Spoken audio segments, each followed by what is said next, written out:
अब यार देखो यहाँ पे ये जो रिकवरी वाली बात आपने कही, आप पोजिशनल काम करोगे आपको पता नहीं चलेगा कब जाकर के वो रिकवर हो गया। लेकिन अगर रिकवरी के बारे में, लॉस रिकवरी के बारे में बार-बार सोचोगे तो वो रिकवर नहीं होगा। जो जिस लेवल पे गाइडेंस आपको आज तक नहीं मिला, उस लेवल पे आपको बता करके गाइड करना है, पहली चीज़। क्योंकि देखो यार इंट्राडे ट्रेडिंग तुरंत आपके हाथ में है, आपको कुछ सीखने की ज़रूरत नहीं है, तुरंत रोक सकते हो। ऑप्शन की ट्रेडिंग आपको एक्सपीरियंस नहीं, लगातार नुकसान कर रहे हो, तुरंत रोक सकते हो। पोजिशनल ट्रेडिंग में जाकर के काम करना है, तुरंत आप उसको स्टार्ट कर सकते हो। ये सब चीज़ें तो बड़े माइन्यूट लेवल पे, बड़े बेसिक लेवल पे आप तुरंत कर सकते हो। उसके बाद में सारी चीज़ें चालू होती हैं कि हाँ भाई अब एक्सपर्ट लेवल लाना है, एक मेथड को सीखना है, वो सब चीज़ें भी हैं हमारे पास में, वो भी बताते हैं। मार्केट में जितने भी लोग हैं ज़्यादातर मार्केट से आउट हो जाते हैं। तो अब मार्केट से जो आउट नहीं होते हैं, वो कौन होते हैं उसके ऊपर चर्चा हो रही थी। उसमें एक चीज़ निकल के आई कि यार मार्केट से जो आउट नहीं होता है, इन जनरल जल्दी आउट नहीं होता है, वो होता है कैश का ट्रेडर। और कैश के भी ट्रेडर में जो लेवरेज करने लग जाता है। अब जैसे मान लो मैं कैश की बात कर रहा हूँ, कैश में आप चले तो गए, वहाँ पे भी अगर लाख रुपए की कैपिटल से 5 लाख का बाय करोगे नुकसान होने वाला है।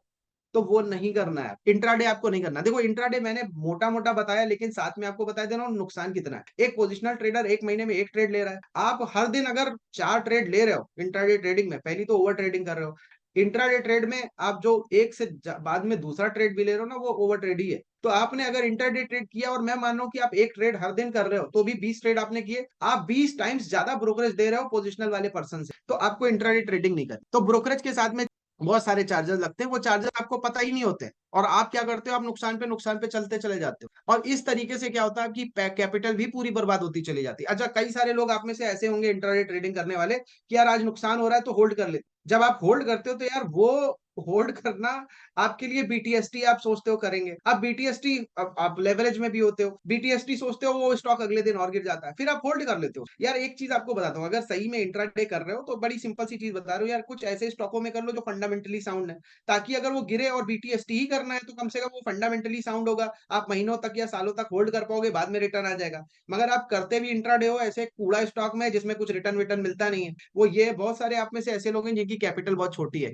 20,000 या 20,000 से भी कम है। यार ऐसे लोगों के लिए सबसे बड़ी प्रॉब्लम ये है कि ऐसे लोगों को मार्केट में इन जनरल नहीं रहना चाहिए। एक आदमी है जिसकी 20,000 है और सैलरी बार-बार आती है, वो बड़ा उसको बढ़ाता जा रहा है। मतलब 20,000 नुकसान हो गया, फिर से सैलरी आई, फिर 20,000 हो गए।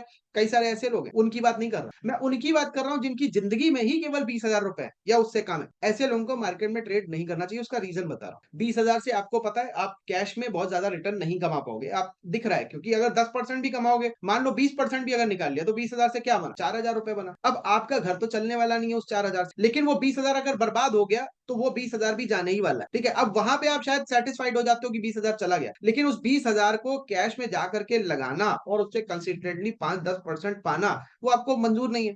तो आप क्या करते हो? आप जाते हो ऑप्शन ट्रेडिंग में। आप सोचते हो यार फ्यूचर के लिए भी पैसा नहीं है, फ्यूचर में भी पैसा ज़्यादा लगता है। आप चले जाते हो ऑप्शन ट्रेडिंग में। अब जब ऑप्शन ट्रेडिंग में जाते हो, तो वहाँ पे होता है बढ़िया नुकसान। अब आपसे अगर बोला जाए कि भैया 20% का केवल 10% लगाओ, केवल 2,000 से ज़्यादा ना लगाओ, वो आप नहीं करोगे। तो अल्टीमेटली प्रॉब्लम ये है कि आप 20,000 को हर तरीके से ये सोचते हो कि 20,000 का 40 बना लूँ, कि 1 लाख बना लूँ, एक ही एक्सपायरी में बना लूँ। ये सिचुएशन हो सकता है कभी तुक्का लग जाए, मगर वो फिर स्पेकुलेशन हो गया।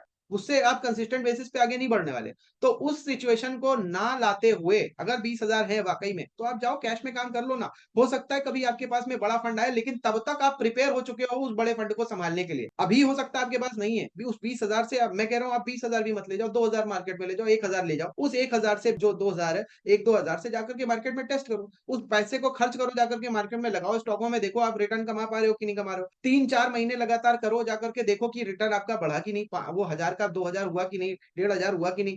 अगर नहीं हुआ तो मतलब कुछ गलत है, मतलब अगर नुकसान हुआ तो और सीखने की जरूरत है। लेकिन आपका जो काम है, मतलब ये उनको भी बोल रहा हूँ जिनकी कैपिटल बड़ी है, जिनकी कैपिटल लाखों में है, वो भी ये छोटा सा अमाउंट लेकर के जाओ। अगर यार आपने बाई की जगह सेल भी गलती से कर दिया ना, आप परेशान नहीं होगे, आप डरोगे नहीं।